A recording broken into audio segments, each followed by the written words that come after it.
Alabama needs a new quarterback. Jalen Milroe declares for the 2025 NFL Draft.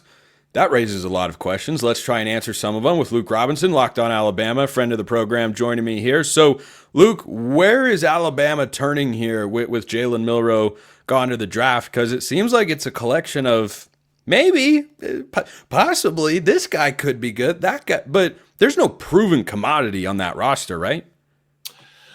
Well, there's no proven commodity. I mean, Ty Simpson has played some, and when he has played, it hadn't been fantastic, but he hadn't been set up to do fantastically either.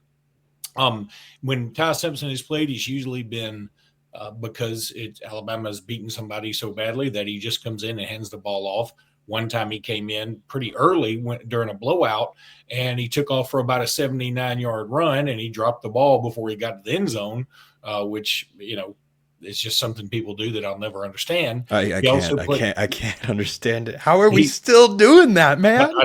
I don't get it. I don't know what the prize is for that. Like if there was some kind of extra point for doing it, like if you do it right before you cross it, the way some people do. Yeah, if you drop it in between the goal line and the 1 yard line, you get an extra point for your team. I just thought Deshaun Jackson had scared us all away, but I guess not. No, and there's something. It's almost like, look how important this thing is to me. It's so important to me, I can drop it before I even get in there. It makes no sense. That's wild. We could do a whole podcast on that. We could, but I still have some faith in Ty Simpson. He's a former 5-star. Kalen Russell's coming in. I love me some Kalen Russell. Now today in the Under Armour All-American game, he got banged up a little bit. He could have apparently gone back in, but I think smarter heads prevailed, and he decided, okay, you know what? I don't really need to go back in. So he didn't go back in, which I think is a positive. He'll be reporting to Alabama pretty shortly. He'll be involved with that spring battle.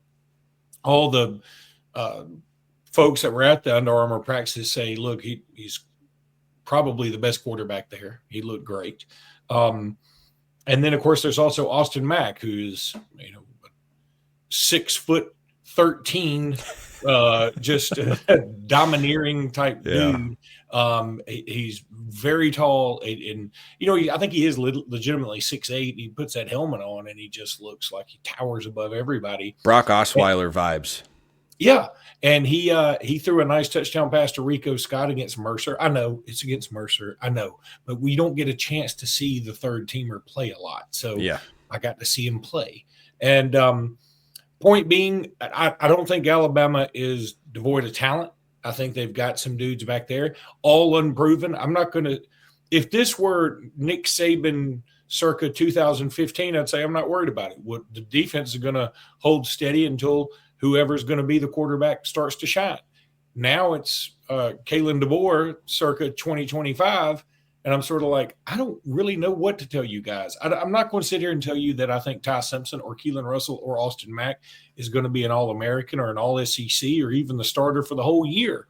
I don't really know I'm going to be watching the spring game just like everybody else.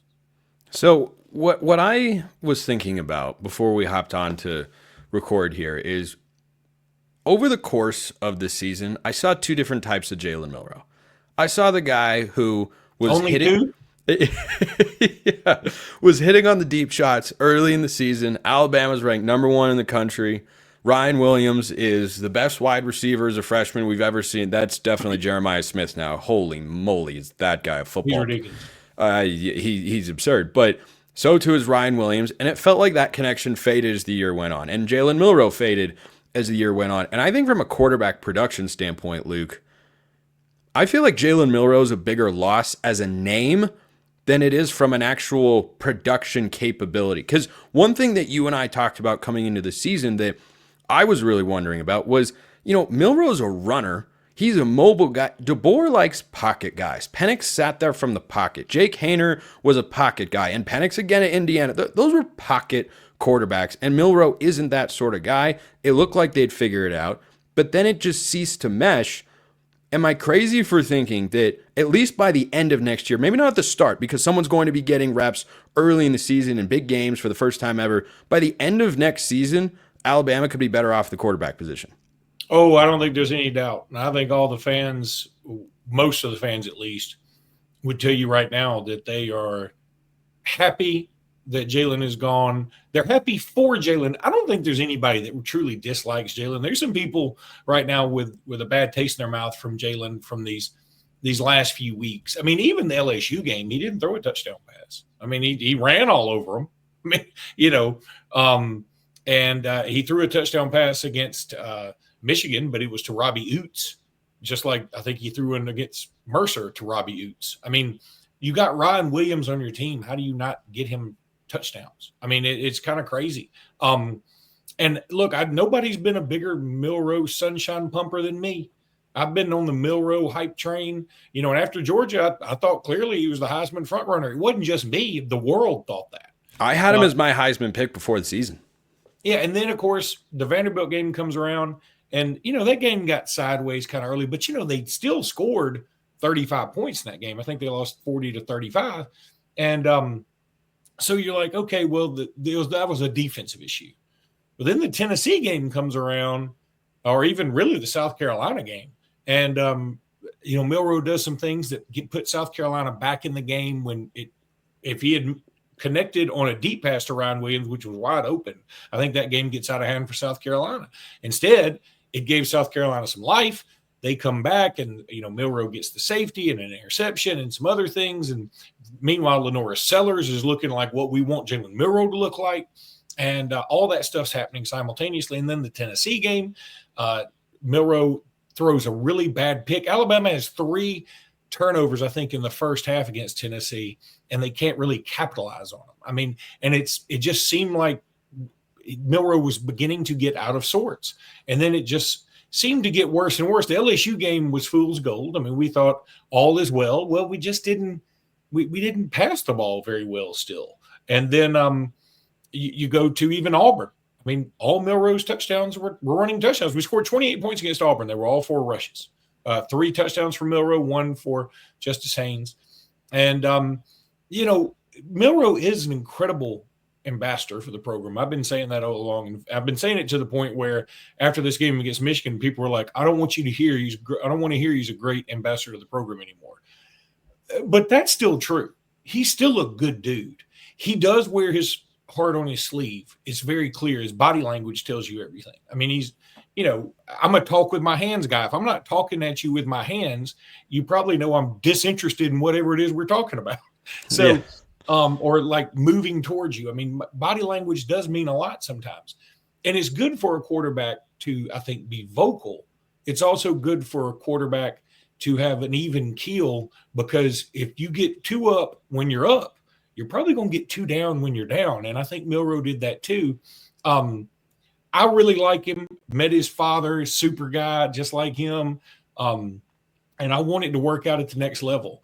I hope he goes gets drafted to a place that is going to be very patient with him and try to teach him some things. I want it to, because here's another thing. He is a Gump. He loves him some Alabama. The Ravens. The Ravens would be nice. I'd love for him to go learn under. Can you imagine a backfield that has Lamar Jackson, Jalen Milroe as a backup, and Derrick Henry? Just put all 3 of them back there and say, try and tackle him. Yeah. Because actually that's a good mix. I think Derrick Henry and Lamar Jackson, if they had a kid, it'd be very weird. But if they had a kid, it'd be Jalen Milroe.